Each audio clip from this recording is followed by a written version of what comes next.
Meus caros amigos e amigas, estamos começando o nosso programa de hoje, Pergunte e Responderemos pela TV Canção Nova. É um programa que tem como objetivo responder suas perguntas sobre as coisas da nossa fé católica.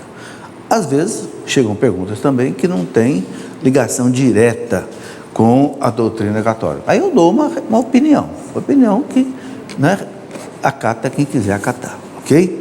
Muito bem, vamos pedir à Virgem Maria, nossa mãe, que nos assista nesta hora, interceda junto de nós para que nós tenhamos a graça e a bênção de Deus para fazer esse programa. Em nome do Pai, e do Filho e do Espírito Santo. Amém. Ave Maria, cheia de graça, o Senhor é convosco. Bendita sois vós entre as mulheres, e bendito é o fruto do vosso ventre, Jesus. Santa Maria, Mãe de Deus, rogai por nós, pecadores, agora e na hora de nossa morte. Amém. Glória ao Pai, ao Filho e ao Espírito Santo. São José, rogai por nós. Em nome do Pai, do Filho e do Espírito Santo. Amém. Muito bem, temos aqui amigos de São Paulo e do Rio de Janeiro. Quem é de São Paulo? Isso, do Rio de Janeiro. Ok, sejam bem-vindos. Tem aqui, hein? Campinas, São Paulo também. E temos aqui amigos também de Lorena, Piquete, Cachoeira Paulista, participando aqui do nosso programa. Começo mostrando esse livro do Padre Fernando Santa Maria. Fernando Santa Maria, padre consagrado da Canção Nova, escreveu aqui: o amor misericordioso de Deus, a força que transforma o mundo. Então, o Padre Santa Maria coloca toda a doutrina católica à luz do amor misericordioso de Deus, ok? Um tema bastante bem desenvolvido por ele aqui, né? Inclusive tem a apresentação do nosso bispo, Dom João, bispo de Lorena, né? Que fez aqui a apresentação deste livro. Muito bem, estamos em tempo de quaresma, né? Vale a pena a gente mostrar alguns livros que podem nos ajudar nesse tempo, né? As 7 palavras de Cristo na cruz, quando Cristo, antes de morrer, disse 7 palavras. Por que a igreja guardou essas 7 palavras com carinho? Porque a gente sabe que as últimas coisas que uma pessoa diz antes de morrer são as coisas que ela está mais assim preocupada com aquilo, né? Me lembro que a minha esposa, antes de morrer, disse para meus filhos: cuida dele, cuida de mim. Era a preocupação dela. Então, nesse livro é uma reflexão sobre essas 7 palavras que o Cristo disse: meu Deus, por que me abandonaste, né? Depois, Pai, perdoai-lhes, não sabem o que fazem. Olhou lá para o bom ladrão, né? Ainda hoje você vai estar comigo no paraíso. Aí viu Nossa Senhora aos pés da cruz: mulher, eis aí o teu filho, filho, eis a tua mãe. O maior presente que ele nos deu, né? A sua mãe para ser nossa mãe. Depois ele disse: tenho sede. Diz os santos padres, né? Sede de almas, né? Aí diz: tudo está consumado, né? Cumpri tudo que o Pai queria, para que a justiça de Deus fosse satisfeita por causa do pecado da humanidade, né? E aí, Pai, nas tuas mãos entrego o meu espírito. A Paixão de Cristo, segundo o cirurgião, é um médico francês, Pierre Barbet, que durante 25 anos estudou a Paixão de Cristo cientificamente. Um médico cristão francês, ele disse que quando ele acabou esse estudo, ele não conseguia mais fazer a via sacra, que ele desmaiava no meio da via sacra, a tal ponto ele entendeu o sofrimento de Cristo. De modo especial, o último capítulo desse livro, A Paixão Corporal de Cristo, é algo que vale a pena você ler, sobretudo na Sexta-feira Santa. É uma meditação de alguém que entendeu profundamente o que o Cristo sofreu. Ele fez até experiência com crucificação de cadáveres, coloca até as fotografias no livro, algo realmente impressionante. Muito bem, Quaresma é tempo também da gente vencer a si mesmo, né? Vencer as próprias falhas. Então, um livro que ajuda muito é um livro baseado nos ensinamentos de São Francisco de Sales, doutor da Igreja, A Arte de Aproveitar as Próprias Faltas. Todos nós temos muitas faltas, né? Somos egoístas, temos as nossas birras, né? Somos assim, não sei, falta de humildade. Então, como tirar proveito das próprias faltas, né? É uma pedagogia espiritual, né? De um santo doutor da Igreja, São Francisco de Sales. Muito bem, quero mostrar mais um, Senhor, tem de piedade, um livro sobre a confissão, escrito por um grande homem, né? O Dr. Scott Hahn. O Dr. Scott Hahn foi pastor presbiteriano, doutor em Sagrada Escritura pela Universidade da Pensilvânia, nos Estados Unidos, e olha, batia pesado na Igreja Católica. Só que um dia ele assistiu uma missa e se converteu ao catolicismo por causa da missa. Escreveu aquele livro depois, né? O Banquete do Cordeiro. Todos os caminhos vão a Roma, é outro livro. E esse aqui sobre a Eucaristia, sobre a confissão. Ele diz o poder de cura da confissão. Veja, alguém que era pastor presbiteriano protestante. Muito bem, já tem as perguntas aqui na minha frente, vamos começar a responder as perguntas. Tá? Tem aqui a pergunta da Patrícia Biazuti, via Facebook. Ela pergunta o seguinte: jogar pôquer é pecado? Pôquer é jogo de baralho, né? O catecismo da igreja, o Patrícia, diz que não é pecado a gente jogar baralho, tá? Está no parágrafo 2413. Eu quero até ler, porque não quero dar uma resposta minha para esse problema não, né? Porque pode ter gente que discorda. Eu quero ler aqui para deixar bem claro. O catecismo diz aqui o seguinte, ó: os jogos de azar, entre parênteses, jogos de carta, ou as apostas em si, não são contrárias à justiça, quer dizer, não são pecado. Tornam-se moralmente inaceitáveis quando privam a pessoa daquilo que lhe é necessário para suprir suas necessidades e as dos outros. Claro, a pessoa fica viciada em jogo, aposta em dinheiro, aí não, né? A paixão pelo jogo corre o risco de se transformar em uma dependência grave, ok? Então a igreja diz o seguinte: se você joga assim por distração, né, um domingo à tarde, pouco tempo, ela diz que não é pecado. Agora, viciar no jogo, sim, ficar jogando aí, e às vezes gasta até o dinheiro que é necessário para gastar com as coisas da família, aí não pode, ok? Muito bem.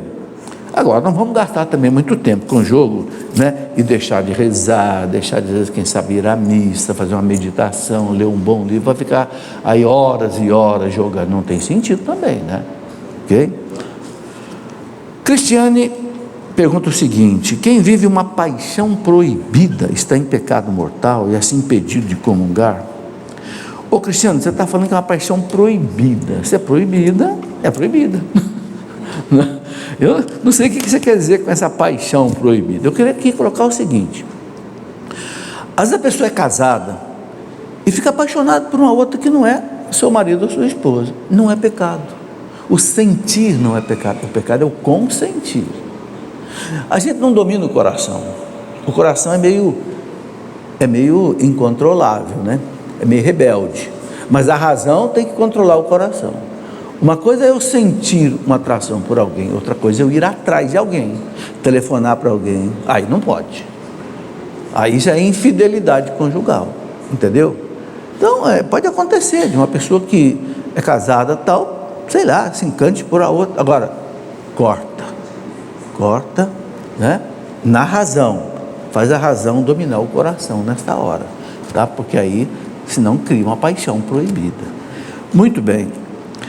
Eu escrevi um livro, Problemas no Casamento. Nesse livro aqui eu coloco muitos tipos de problemas. Eu escrevi esse livro por quê? Porque aqui na Canção Nova chegaram muitas perguntas sobre isso. Então um dia eu coletei essas perguntas todas e escrevi um livro separando por capítulo. Nossa, mas como tem problema no casamento. Eu fiquei, por exemplo, falsa de noção no casamento, falta de unidade conjugal, depois questões de temperamento diferente, não saber dialogar, não saber corrigir o outro, descontrole emocional, problema de diferença de religião, falta de humildade. Olha, são capítulos e capítulos, eu me fui separando por assunto. E um deles que aparece é essa questão, né? De repente surgiu uma paixão aí, né? Descontrolada. Muito bem. Railde Bonfim Castro, de Magé, no Rio de Janeiro, ela pergunta via telefone. Você pode mandar sua pergunta por telefone, o 1231-86-2600, pode mandar pelo Facebook, né, do programa, e pode também mandar por e-mail. O e-mail é pergunte-e-responderemos@cançãonova.com. Bom, a Railde pergunta o seguinte: ela diz que não é sócia contribuinte da Canção Nova, mas a gente convida você, Railde, para ajudar a Canção Nova nessa luta que ela vive, né? Eu sou católica, meu esposo é evangélico e já fui a alguns cultos com ele. No culto, eles falam que Maria teve outros filhos, só que em algumas Bíblias falam que Jesus é unigênito e outras Bíblias falam que ele é primogênito. Qual é o correto? O Railde, para nós católicos, de acordo com o aprofundamento da igreja, Jesus é o primogênito e é o unigênito. É o primeiro filho de Maria e único. O fato de ser primeiro não quer dizer que ele tem irmãos. O fato de ser primogênito não quer dizer que ele possa... Não, a igreja não tem dúvida, Jesus é filho único. Não aparece em nenhum dos 4 evangelistas qualquer outra pessoa que apareça assim, filho de Maria, a não ser Jesus. O único que aparece filho de Maria é Jesus, não aparece nenhum outro. E os tais irmãos de Jesus que aparecem lá no Evangelho de São Mateus, capítulo 13, eram primos, porque o hebraico não tinha a palavra primo. O hebraico é uma língua fraca, né? Não tinha nem vogais, não tinha. Então, os parentes próximos eles chamavam de primos, chamavam de os parentes, os primos, usavam a expressão irmãos, né? Há uma explicação muito interessante para isso, que é de um escritor do século II, judeu, chamado Exegipo, que ele diz o seguinte, que São José era irmão de São Cleófas. Quem era Cleófas? Era aquele discípulo de Emaús, que Jesus caminhou com ele. Então, segundo Exegipo, que era um escritor judeu do século II, Cleófas era irmão de São José, e Cleófas tinha 4 filhos, sendo que 3 eram evangelistas, Tiago menor, Simão menor e Judas Tadeu, e tinha um outro que chamava José, que não era evangelista. Ora, como eles eram primos de Jesus, porque José é pai de Jesus, Cleófas pai dos 3 evangelistas, então o escritor São Mateus colocou os 3 como irmãos de Jesus, porque o hebraico não tinha a palavra primo. Está aí a explicação. Muito bem, Joel Correia via Facebook, gostaria de receber a imposição do escapulário de Nossa Senhora do Carmo, mas não encontro um padre para isso, o que eu devo fazer? Ô Joel, eu sugiro que você vá usando o escapulário com devoção a Nossa Senhora, porque o escapulário ele é um sacramental, ele não é um sacramento, ou seja, ele depende da sua devoção, da sua fé, para ele ter efeito. Então use com fé. O dia que você encontrar um padre ou encontrar um diácono, peça que faça a imposição para você. Não é possível que um dia você não vai encontrar um padre, né? Vai encontrar, nem que você sei lá na sacristia quando ele termina de celebrar a missa, ok? Muito bem. Tereza Cristina Soares de São Gonçalo, no Rio de Janeiro, por telefone, ela pergunta o seguinte, diz que é sócia contribuinte da Cancional: é pecado para um católico participar de greves? Depende da greve. Tereza, no parágrafo 2435, quando o catecismo fala aqui da doutrina social da igreja, fala dos problemas sociais, eu quero ler para você o que o catecismo diz. Ele diz assim, olha, 2435, a greve é moralmente legítima quando se apresenta como um recurso inevitável, ou seja, patrões e empregados não chegam a acordo de jeito nenhum e está havendo uma exploração. E mesmo necessária, em vista de um benefício proporcionado. Torna-se moralmente inaceitável quando é acompanhada de violências ou ainda quando se lhe atribuem objetivos não diretamente ligados às condições de trabalho ou contrários ao bem comum. Ou seja, greves políticas, por exemplo, aí não tem sentido. Agora, não se pode fazer greve sobre aquelas atividades que são essenciais. Por exemplo, polícia fazer greve, meu Deus do céu, aí a criminalidade avança, né? Então, há certas atividades, inclusive o Ministério do Trabalho tem regulamentação para isso, o Tribunal Superior do Trabalho julga se uma greve é legítima ou não, exatamente para poder, né, estabelecer o que é uma greve legítima ou não. A igreja diz que há certas greves que são legítimas, quando se esgotam as condições de negociação e pode haver exploração de um lado. Muito bem, Avner Gomes pergunta o seguinte: por que não existe salvação fora da igreja? Avner, essa frase, não há salvação fora da igreja, é uma frase que está no catecismo, é dos santos padres da igreja, né? E eu quero ler um pedacinho para explicar bem o que eles querem dizer com isso. Tá? A gente vê no parágrafo 846 do Catecismo, ele diz assim, está aqui essa frase, está no parágrafo 846. Então o Catecismo diz assim: como entender esta afirmação com frequência repetida pelos padres da igreja? Quem são os padres da igreja? Aqueles grandes homens da igreja, Santo Agostinho, né? São Leão Magno, São Gregório Magno, etc. Então ele explica assim: apoiado na Sagrada Escritura e na tradição, o Concílio Ecumênico ensina que a igreja peregrina é necessária para a salvação, né? Ele diz assim, que o Cristo concedeu a salvação através da igreja. Então a igreja é necessária para a salvação. O Cristo diz: quem crer e for batizado será salvo. Quem é que batiza? A igreja. Bom, então, aí ele explica aqui o seguinte, veja bem, eu vou ler mais um pedacinho aqui que é importante. Ele, porém, inculcando com palavras expressas a necessidade da fé e do batismo, ao mesmo tempo confirmou a necessidade da igreja, na qual os homens entram pelo batismo como que por uma porta. Por isso não podem salvar-se aqueles que, sabendo que a Igreja Católica foi fundada por Deus, por meio de Jesus Cristo, como instituição necessária, apesar disso não quiserem nela entrar ou nela permanecer. Então, quem tem consciência, Cristo fundou a Igreja Católica para a minha salvação, deixou o sacramento, e ele não quer entrar ou não quer perseverar, a igreja fala que ele pode estar correndo risco. Agora, ele coloca uma coisa que é muito importante: esta afirmação não visa aqueles que sem culpa, desconhecem Cristo e a sua igreja. Então a pessoa não conheceu Cristo, não conheceu a igreja, ele nasceu lá numa outra religião, ele não tem o conhecimento disso, então o catecismo, isso não se aplica a ele. Ele pode se salvar? Pode. Aí o catecismo diz assim, olha: aqueles, portanto, é o parágrafo 847, aqueles, portanto, que sem culpa, ignoram o evangelho de Cristo e a igreja, mas buscam a Deus com coração sincero e tentam, né, sob o influxo da graça, né, cumprir por obras a sua vontade, conhecida por meio da sua consciência, podem conseguir a salvação eterna. Então, resumindo o que o catecismo diz: a pessoa que nasceu na Igreja Católica, foi catequizada, evangelizada, sabe que a Igreja Católica Cristo fundou para a salvação de nós todos. O concílio chama a igreja de sacramento universal da salvação. E a pessoa não quer ficar na igreja, não quer permanecer na igreja. Agora, ela tem que ter uma consciência profunda disso. Ela pode estar desprezando a salvação. Agora, a pessoa que não tem consciência disso, nasceu, não sei, lá no meio de um ambiente totalmente fora da Igreja Católica, não tem consciência disso, pode se salvar? Pode. Diz o catecismo, se ele viveu de acordo com os ditames da sua consciência. Agora, julgar isso, meus irmãos, só Deus pode.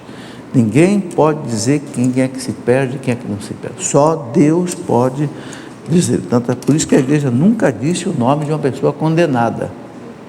Já falou o nome de mais de 20 mil santos canonizados, mas nunca disse o nome de um condenado, porque a igreja sabe que é muito difícil. Só Deus, na misericórdia infinita dele, né, é que pode decidir sobre isso. Bom, eu tenho um livro que eu explico também isso com detalhes, se a pessoa quiser aprofundar, porque sou católico. Nesse livro aqui eu coloco toda a fundamentação católica da igreja, tudo, né? Porque que a igreja ensina isso. Bom, Maria Lúcia Pinheiro, Campos dos Goitacás, no Rio de Janeiro, via telefone, pergunta o seguinte: quando começou o magistério da Igreja Católica? Maria Lúcia, o magistério da Igreja Católica é formado pelo Papa e os bispos, em comunhão com o Papa. Tem bispo que se separa, né, vira herege, mas aqueles que estão em comunhão é o magistério da Igreja. Começou quando? Com Cristo. Cristo foi que fundou o magistério da Igreja, chamou Pedro, colocou Pedro como chefe do colégio apostólico. Hoje os apóstolos são os nossos bispos e o Papa continua aí. Se quiser aprofundar nisso, eu escrevi também. Quando eu comecei a Escola da Fé aqui pela Canção Nova, uns 20 anos atrás, a primeira coisa que eu fiz foi escrever esses 3 livros aqui. O Sagrado Magistério. Por quê? Porque é uma das bases da Igreja Católica, né? a Sagrada Escritura, claro, a Bíblia, e a Sagrada Tradição. A Igreja Católica se baseia nessas 3 colunas, ok? Sagrada Escritura, Sagrada Tradição e Sagrado Magistério. O Sagrado Magistério, ele examina a Escritura e a Tradição e nos ensina, é o que está no Catecismo. O que é o Catecismo? É o ensinamento do Sagrado Magistério da Igreja, tirado da tradição e tirado da Sagrada Escritura, ok? Então foi o Cristo quem instituiu, não foi a Igreja que inventou Papa, nem inventou Bispo, nem nada. Papa e Bispo existe desde Jesus Cristo, desde que ele escolheu São Pedro e os apóstolos, né? Muito bem, uma pessoa que não quer ser identificada, tudo bem, tenho uma filha que está adepta da meditação espiritual, seres de outras galáxias. Ela me questiona o seguinte, que nós somos seres em evolução, que Cristo é um ser evoluído. Não, Cristo não é um ser evoluído, Cristo é Deus, Deus não evolui. Como Madre Teresa, Buda, etc., que nós temos uma missão aqui, nós estamos por acaso, porque tem pessoas que vêm somente para sofrer, etc., e acreditam que já passamos em várias vidas, reencarnação. A igreja também não acredita nisso. Na carta aos Hebreus, capítulo 9, versículo 27, está escrito o seguinte: está determinado que cada um morra uma única vez, e em seguida vem o juízo diante de Deus. Hebreus 9, 27. É a crença da Igreja Católica. A Igreja não acredita em reencarnação. A gente não se salva por sucessivas reencarnações. A gente se salva pela morte e ressurreição de Cristo, pela fé e pelo batismo. Quem crer e for batizado será salvo. Claro, e também viver de acordo com aquilo que o Cristo ensina. Ok? Então, ela pergunta assim: por favor, indique-me uma informação para eu poder justificar suas dúvidas. Olha, eu queria sugerir que você desse para sua filha esse livro, Falsas Doutrinas, Seitas e Religiões. Aqui eu examino mais de 100 seitas, religiões que não se compactuam com a fé católica. O objetivo desse livro não é fazer guerra contra ninguém.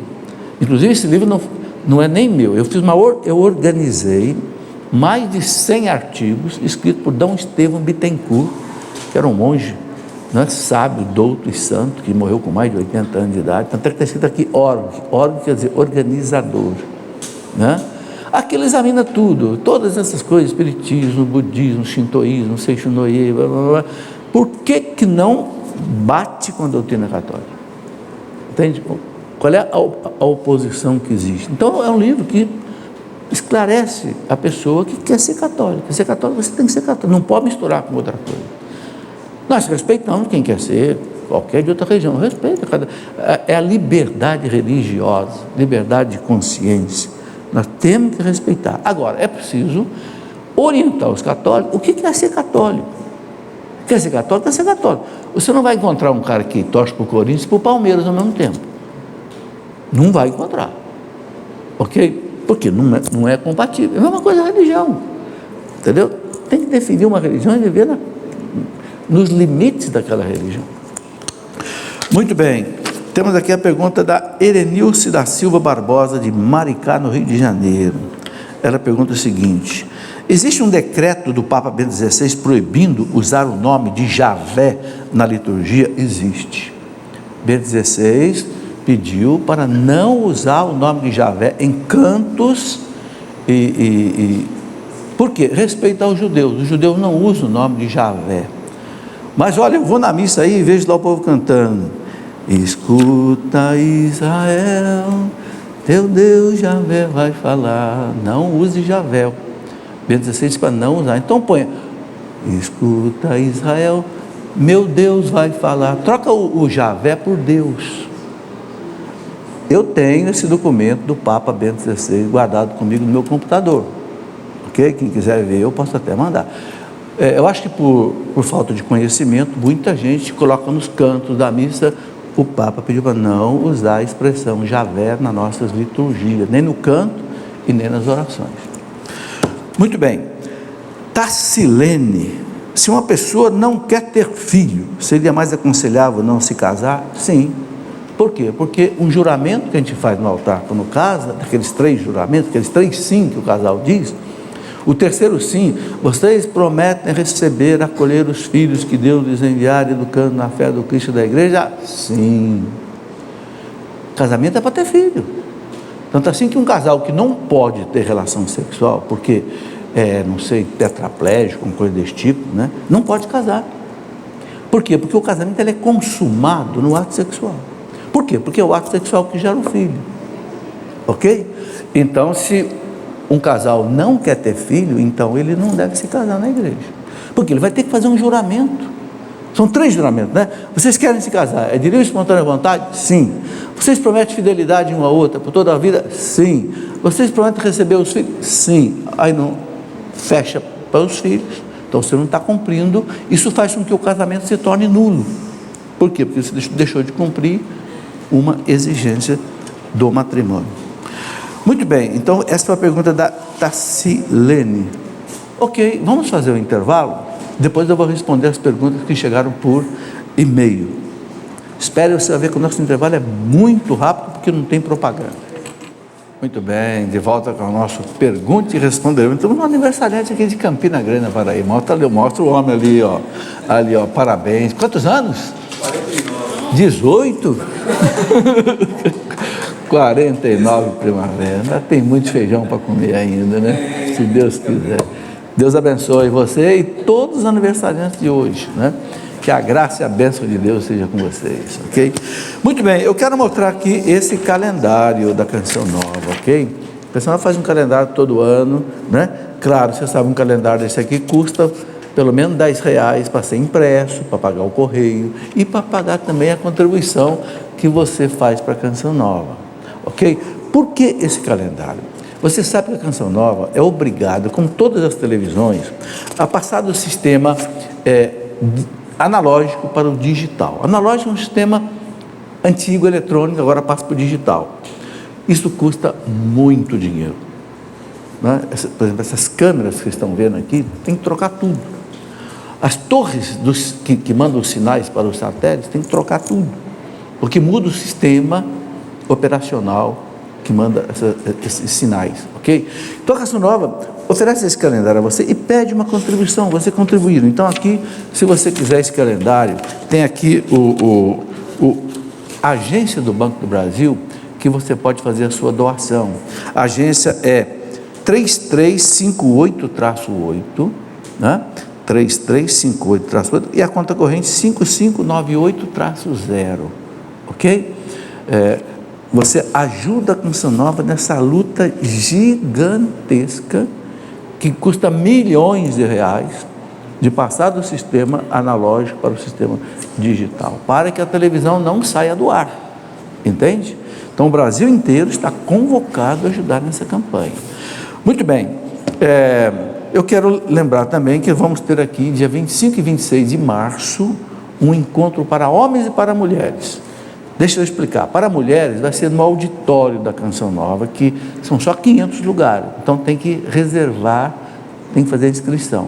Pelo telefone 12 31 86 2600 ou então pelo site eventos.cançãonova.com. Para os homens será aberto, não precisa inscrição nem nada. Para os homens será no centro de evangelização aberto, só para homem, né? Eu acho que vão bater muito nos homens aí, não sei não. Estão trazendo só homem aí para falar algumas coisas boas para eles, né? Eu, inclusive, vou estar pregando para eles. Mas não fique com medo, não. Nós vamos tratar vocês com carinho, né? 25 e 26 de março. Você traga seu esposo ou traga sua esposa, ela vai para aprofundamento no auditório e você vai para o acampamento, né? E você pode ir pelo site da Canção Nova ver a programação, ok? A programação aí desse evento. Muito bem, o que mais que eu tenho que avisar aqui? Bom, antes de eu ir para as perguntas, eu quero mostrar isso daqui. Você está vendo aqui uma coleção de livrinhos, tem muito mais, aqui só apenas alguns na minha mão. Eu estou escrevendo uma coleção de livrinhos, cujo título é esse, olha, você está vendo aqui, Coleção Formação Católica. Cada livrinho desse eu enfoco um tema só. Então, por exemplo, esse aqui, você sabe o que é ideologia de gênero? Gente, essa coisa É incrível que estão colocando por aí, que não existe sexo. A criança vai escolher o sexo dela. Mas que é isso? A gente não nasce com sexo definido.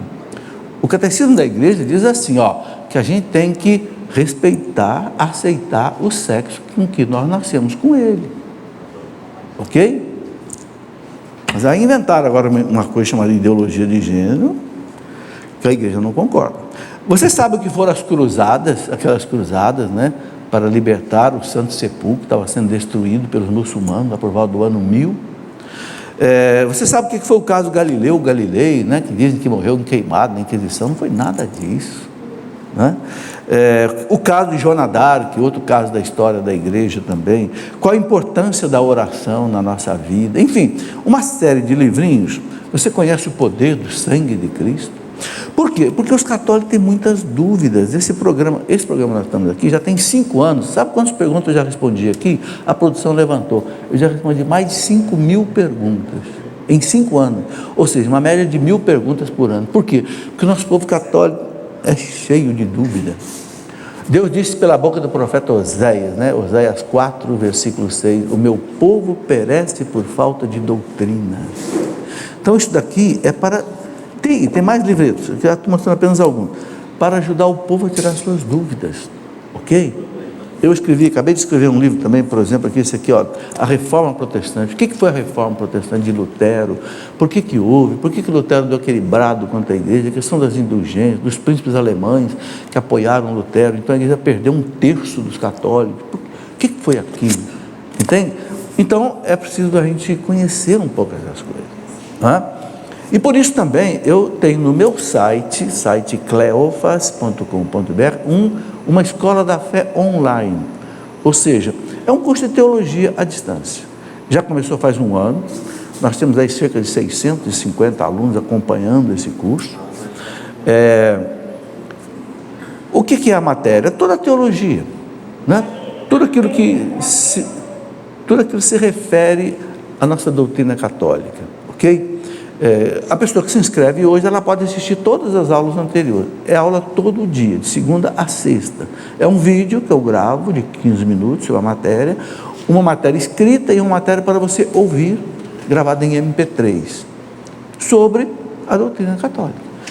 Assim você vai tirando as suas dúvidas. Agora estamos tratando da espiritualidade, depois vamos tratar de história da igreja, Mariologia, Cristologia, Pneumatologia, Escatologia, enfim, todas as disciplinas da teologia, para que você, né, seja um católico robusto, né, conheça a sua fé, não se deixe enganar, né?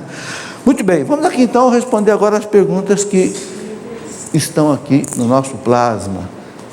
Está em dia aí? Não? Está com um probleminha aqui no plasma, então eu vou acompanhar aqui no papel. A primeira pergunta é a seguinte: Adão e Eva, ou seja, os primeiros homens da criação, eram neandertais? Como entra a questão da pré-história, os dinossauros, os homens das cavernas, etc. Pergunta de Karen Franco. Olha, Adão e Eva não eram neandertal, nem o homem Pithecanthropus erectus, não. Adão e Eva ninguém sabe ainda quando existiu. Adão e Eva existiram? Existiram, ninguém pode negar. Quem foi Adão? O primeiro homem que Deus criou. Quem foi Eva? A primeira mulher. Agora, o que nós não sabemos ainda, a ciência não chegou lá, onde Adão e Eva existiu e quando que ele existiu, porque nós somos descendentes deles. Houve um primeiro homem, houve um primeiro casal que gerou a humanidade, não há dúvida, ok? Então, eu vi agora na internet, semana passada, que descobriram um fóssil, um crânio de um homem de 400 mil anos atrás. 400 mil anos atrás. Não sabemos quando é que foi Adão e Eva, se foi 1 milhão de anos atrás, se foi 2 milhões.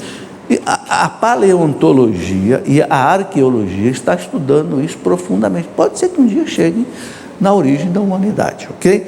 Não é um problema da igreja, é um problema da ciência descobrir isso, ok? Muito bem. No momento de adoração, quando se diz graças e louvores sejam dados a todo momento, qual é a resposta correta? Digníssimo ou diviníssimo sacramento? Veja, eu já vi as duas coisas. Já vi em livros antigos diviníssimo e já vi também digníssimo. Eu não sei se a igreja oficializou isso, eu creio que não. Agora, o que eu acho interessante é o seguinte, a opinião minha, eu acho que deve ser digníssimo. Por quê? Porque eu acho que não tem sentido você falar em diviníssimo. Será que cabe o superlativo para Deus? Para nós humanos, nós temos os graus de comparação, né? Comparação de inferioridade, etc., superioridade, superlativo. Então a gente pode falar bom, boníssimo, né? Agora, diviníssimo, Deus é absoluto, Deus é diviníssimo, não tem como ser Deus mais, menos, Deus é Deus. Eu prefiro digníssimo, não sei se estou certo, sinceramente não sei se, porque eu já vi as duas expressões em livros de orações. Qual a importância do imperador Constantino para a igreja? É verdade que Constantino teve uma visão de uma cruz, de um sol atrás da cruz, que é o símbolo do deus Mitre, criou a igreja católica, cheia de sincretismo. Pergunta da Fernanda Siqueira, que é da Suíça. Ô Fernanda, os historiadores dizem o seguinte, né, e eu narro isso nesses livros aqui de história da igreja, ó. Esse livro de história da igreja antiga, eu narro esse episódio aqui do imperador Constantino. Foi o imperador romano no ano 313 que ele se converteu no ano 313 ao catolicismo. Ele era pagão e ele ia enfrentar a última batalha contra um adversário dele para disputar quem se tornaria o imperador supremo de Roma. O adversário dele chamava-se Maxêncio. E travou-se essa batalha na ponte Milvia, em Roma. Só que na véspera o Constantino teve uma visão, uma cruz. E na cruz, embaixo estava escrito in hoc signo vinces, em latim, que quer dizer, sob este signo, esse sinal, vencerás, a cruz. E a mãe já era convertida, Santa Helena, que falava para ele de Cristo. Então ele disse assim, Jesus, se eu ganhar essa batalha de Maxêncio, e eu me tornar o imperador, eu vou me tornar cristão. E ganhou a batalha, mandou pintar a cruz, nos escudos do soldado, venceu a batalha e se tornou cristão. E no ano 313, o Constantino proibiu a perseguição aos cristãos, pela primeira vez, depois de 250 anos de massacre, de martírio dos cristãos pelo Império Romano, ficou proibido. E o Constantino se converteu. Ele construiu a primeira Basílica de São Pedro, esta que existe hoje é a segunda, foi construída em cima da primeira que ficou velha. Ele doou ao Papa o palácio dele no bairro de Latrão, em Roma, e a mãe dele foi para a Terra Santa e construiu as grandes basílicas da Terra Santa, a Basílica da Natividade, onde Cristo nasceu, a Basílica da Anunciação, a Basílica do Santo Sepulcro. Então Constantino foi um homem que ajudou muito a igreja, mas não foi ele quem fundou a igreja, porque no ano 313, quando ele se tornou cristão, a igreja já tinha tido 33 papas. Ou seja, a igreja começou lá no ano 0, ou no ano 30 com Cristo. Depois de 33 papas é que veio Constantino. Então essa história que Constantino fundou a igreja com esoterismo, bobagem. Constantino simplesmente, ele foi rei na época do Papa Melquíades. E ele doou para o Papa Melquíades o palácio dele, lá do Latrão, construiu a basílica mais antiga de Roma, que é a Basílica de São João do Latrão, que é a catedral do Papa, construiu a Basílica de São Pedro e outras grandes basílicas. É isso a história de Constantino. Voltou aqui o nosso plasma. Dinara Maia, é pecado participar da Ordem Demolei? O que é a Ordem Demolei? A Ordem Demolei, pelo que eu sei, é a iniciação da maçonaria para os jovens.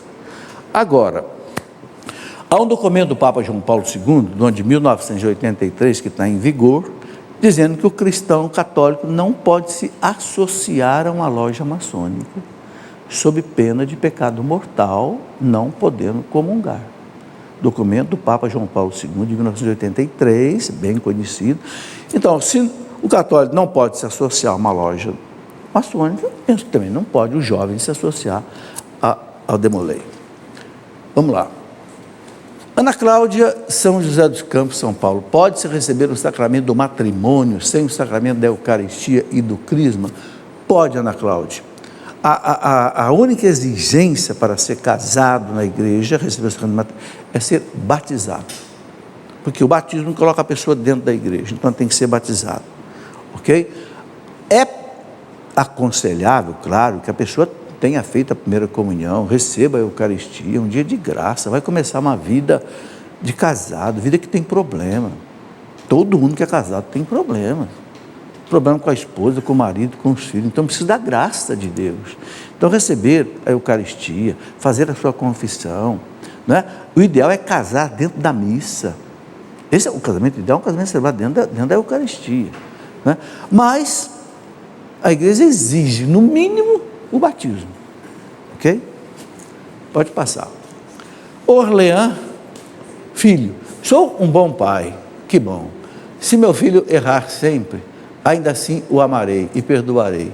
Como Deus, sendo pai, pode rejeitar um filho após a morte ou deixá-lo perecer no inferno? Orlean, a igreja, o catecismo da igreja, quando fala do inferno, engraçado, né? É lá pelo parágrafo 1030 e pouco, quando fala do inferno, a igreja fala assim: Deus não joga ninguém no inferno, não. É a pessoa que vai para o inferno. A pessoa que não quer saber de Deus. A história do filho pródigo, foi o pai que expulsou aquele filho de casa? Para ele lá comer lavagem no mundo? Não. Ele que quis ir. Ele tinha tudo na casa do pai. Só que ele não aceitava o pai, não aceitava não sei, né? Então, o catecismo, quando fala aqui do inferno, eu gosto de citar isso, né? Para as pessoas tirarem da cabeça que Deus joga alguém no inferno. Não, parágrafo 1037, olha o que diz aqui: Deus não predestina ninguém para o inferno. Para isso é preciso uma aversão voluntária a Deus, um pecado mortal, e persistir nela até o fim, ok? Quer dizer, então é a pessoa que não quer saber de Deus, não quer saber, então vai viver sem Deus. O que é o inferno? A pessoa viver sem Deus. Qual é a grande dor do inferno, diz o catecismo? A grande dor do inferno é a pessoa perder Deus. Deus é a felicidade, Deus é tudo. A pessoa perder Deus, essa é a frustração do inferno, ok? Quando eu sempre falo do inferno, eu me lembro de São Bernardo de Claraval, doutor da igreja. São Bernardo dizia assim: nenhum devoto da Virgem Maria se perde. Então, olha aí que segurança que a gente tem, quem é devoto da Virgem Maria. Muito bem, vamos lá. Jéssica de Souza, gostaria de saber se é pecado praticar yoga. Jéssica, os teólogos dizem que não. Agora, eu vou ser sincero, né? Eu li nesse livro que eu mostrei aqui, Falsas Doutrinas, tem uma citação aqui de um padre que foi consultor no Concílio Vaticano II, que ele não aconselha esse tipo de coisa, meditação transcendental, yoga, etc. E eu quero ler aqui, para não pensar que eu que estou inventando, tá? Não sei se eu vou achar aqui agora fácil assim, mas ele diz o seguinte, que muitas vezes essas práticas esfriam a espiritualidade da pessoa. Então, sabe, é um homem entendido do assunto, um homem que realmente estudou essa questão muito, né? Aqui, está aqui a citação dele, ó. O nome dele é Padre Henry Van Stacklen, licenciado em Direito, doutorado em Filosofia pela Universidade de Cambridge, perito do Concílio Vaticano II. Olha o que esse homem diz. Ele diz assim: não se pode reduzir a yoga, dá para dar um close aqui? Não se pode reduzir a yoga, o zen, e menos ainda a meditação transcendental, a simples técnicas de relaxamento. Mesmo se no nível psicológico, nervoso e fisiológico se verifica uma certa eficácia, isso se dá na maioria dos casos ao preço de graves bloqueios espirituais. Bom, o que são esses bloqueios espirituais? A pessoa começa a esfriar na sua fé, na sua religião. É o que esse perito do Concílio Vaticano II, que estudou essas coisas profundamente no Oriente. Então, eu nunca vi uma afirmação de que seja pecado, mas sinceramente eu não usarei isso por causa dessa afirmação. Muito bem. Fátima de Souza, um historiador disse que a Igreja Católica patrocinava a prostituição. Mas brincadeira, é verdade? Onde é que fica o sexto mandamento? Não pecar contra a castidade. Igreja Católica patrocinar.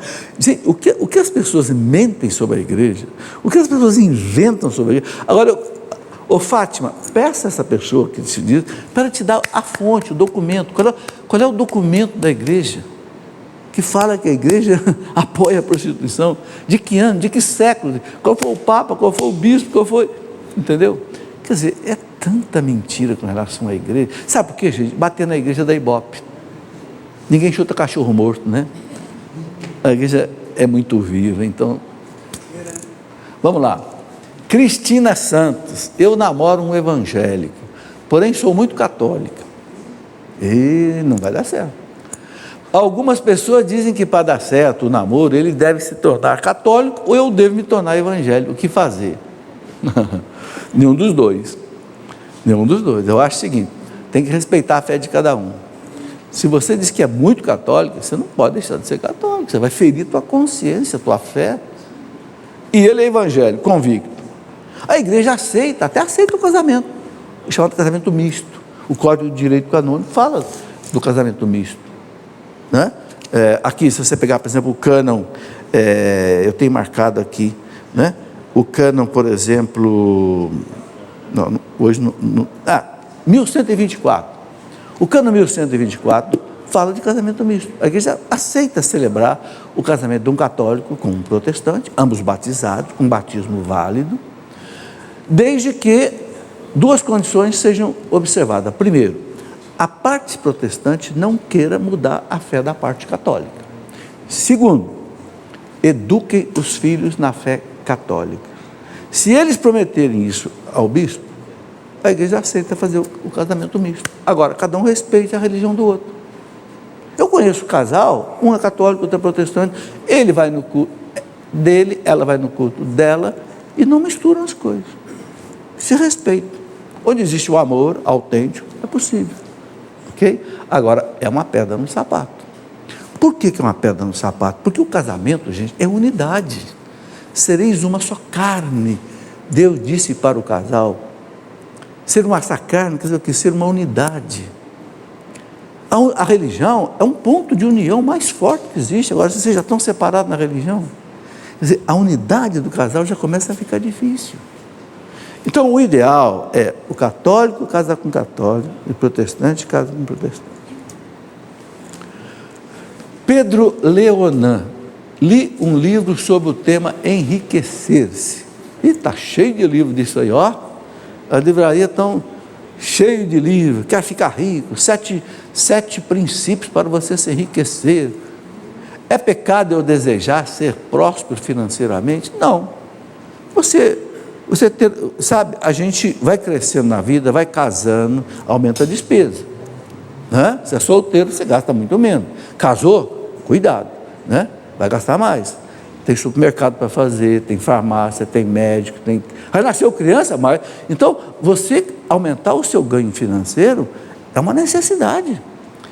A providência divina conta com a previdência humana. O que a igreja não quer é que a gente seja, ganancioso, né? Viva só por causa do dinheiro, faz do dinheiro um Deus. Agora, esses livros, técnicas para enriquecer, aí cuidado. Cuidado, porque aí às vezes está fazendo da riqueza um Deus. Então tem que ter um equilíbrio. Sabe, eu vou dizer uma coisa, eu nunca corri atrás do dinheiro. Graças a Deus. Eu sempre vivi a minha vida profissional, estudei, trabalhei a vida inteira, tal, criei meus filhos e tal. O sol nasce para todos. Deus é pai de todos. Se a gente fizer a nossa parte, Deus ajuda a quem cedo madruga, não é isso? Deus ajuda quem cedo madruga, ok? Então, se a gente trabalha com honestidade, com seriedade, Deus abençoa, a gente vai ter o necessário para criar os filhos, vai ter. Não precisa ficar nessa loucura de querer aí técnicas e mais técnicas para enriquecer, de repente começa a tapear os outros, começa a vender produto que não deve vender. Cuidado, né? Cuidado. Pode passar? Marina Marques, os judeus não creem que Jesus Cristo é o sacrifício perfeito. Não o sacrifício, é o Messias. Eles não creem que Cristo é o Messias, eles ainda esperam o Messias chegar. O sumo sacerdote, e que com ele veio a nova aliança. eles ainda praticam sacrifício pela expiação dos seus pecados? Marina, eles têm uma forma de pedir perdão a Deus dos seus pecados, ok? Quando a gente vai lá no Muro das Lamentações, por exemplo, lá em Jerusalém, é o que sobrou da parede do templo, né, que foi destruída no ano 70 pelo general Tito Romano, sobrou uma parede, que eles chamam de Muro das Lamentações. Ali eles ficam rezando, né? Inclusive eles rezam sempre balançando a cabeça assim, né? Que é para se concentrar, né? E ali eles pedem perdão dos seus pecados, mas eles não têm, né, um sacrifício expiatório como nós temos a missa. Não tem, porque eles não acreditam que o Cristo seja o Messias. Eles estão esperando, os judeus acreditam que o Messias ainda vai chegar, não é Jesus Cristo, e quando ele chegar, ele vai reconstruir o templo de Jerusalém, que foi totalmente destruído, no ano 70. Inclusive, um dia eu estava lá em Jerusalém, e estava numa peregrinação da Canção Nova, e a guia, era a guia judia, eu era a guia brasileiro. A guia, a Selma, o nome dela, ela me disse: professor, quero lhe mostrar uma coisa. Era a hora do almoço, já tinha terminado de almoçar, ela me levou numa ruela lá de Jerusalém e mostrou uma coisa interessante. Numa loja, um vidro blindex muito grosso, atrás de um candelabro dessa altura. O candelabro é aquele menorá, 7 braços, né, dos judeus. O senhor está vendo aquele candelabro, doutor? Ali tem 50 quilos de ouro, maciço. O industrial judeu americano doou aqui para Jerusalém, para quando o Messias chegar, construir o templo, nós vamos colocar esse candelabro lá no templo. É isso que eles acreditam, ok? Bom, nós respeitamos a fé deles, né? E vivemos a nossa fé católica. Pedro Leonan, já foi. Acabou? Marina, ok, deixa eu ver aqui o meu papel. Cidinha, o que significa abster-se de comer de carne na quaresma? Pode-se comer peixe? Ou seja, a igreja coloca a abstinência de carne só 2 dias, obrigatório, né? Quarta-feira de cinzas e sexta-feira santa. Agora, as sextas-feiras da quaresma é recomendável, como um sacrifício, você não comer carne, porque o brasileiro gosta de carne, né? Houve esse negócio da carne aí, carne fraca, carne podre. Aí eu vi no jornal lá que o povo brasileiro não deu nem bola, está todo mundo comendo carne do mesmo jeito. Então, porque o povo gosta de carne. Então, qual é o sentido de você tirar a carne na quaresma? Um sacrifício, ok? E comer peixe. Não é todo mundo que gosta de peixe, né? Então, é esse o sentido, um pequeno sacrifício que você pode fazer, ok? Muito bem, chegamos ao final do programa, já levantou aí a placa da hora, né? Quero agradecer a vocês que vieram participar, viu? Sejam bem-vindos, voltem sempre, é uma alegria recebê-los aqui, e até a próxima quarta-feira, se Deus quiser.